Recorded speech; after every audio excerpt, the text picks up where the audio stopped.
the emotional pain that comes from dealing with a mental illness, it's not apparent to people around you. And even when it is apparent, it may not lead you to seek help. While I was in my late 20s, my little brother was in Texas, which is where we are from, and he was struggling with schizophrenia. I didn't know he was struggling with schizophrenia at the time because I didn't really know what schizophrenia was. I didn't know very much about mental illness at all.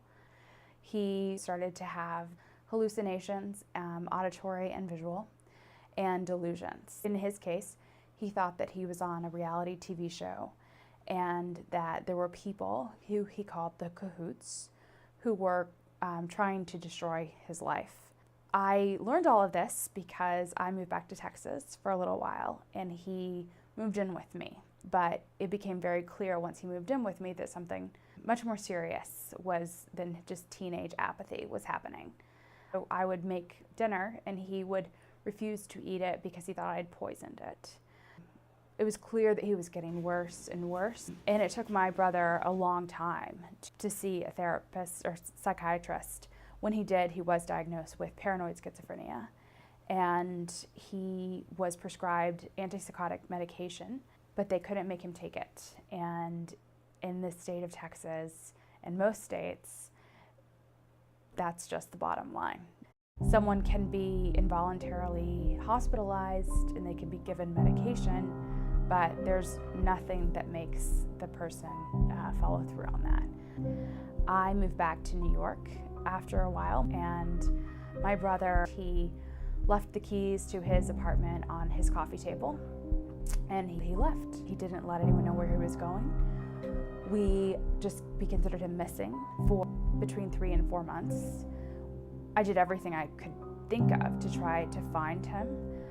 I contacted the FBI, certainly the police, but no one was very concerned that my brother was missing because after all, he was just one of thousands of people who are possibly living on the streets. So I went to see a psychiatrist myself after all I had been through with my brother. And the psychiatrist I saw diagnosed me with major depression and anxiety.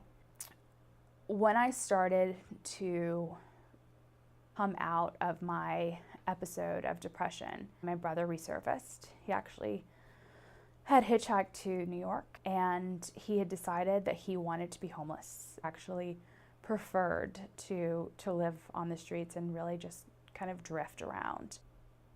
I tried to come to terms with that as much as I could. Dealing with my brother and my own depression and anxiety really made it hard for me. And I wanted to write about depression and I wanted to write about schizophrenia. So I started to do that in other publications. I started to write essays about my experience with my brother and my experience with depression.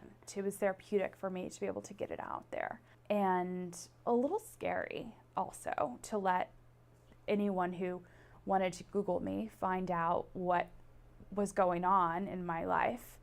But it was worth it to me. What I didn't expect was that people would start to write me. They emailed me or they found me on Facebook. I have made it my life's work really to try to figure out what to say to those people when they do write me. To the individuals out there who are struggling, I would say that there's no minimum amount of pain that you should feel comfortable having. If you're depressed or you're anxious or you're having panic attacks, don't think that you don't deserve help.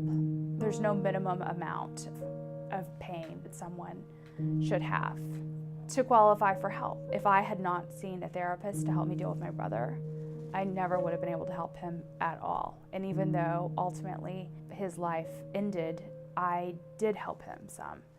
I know I did.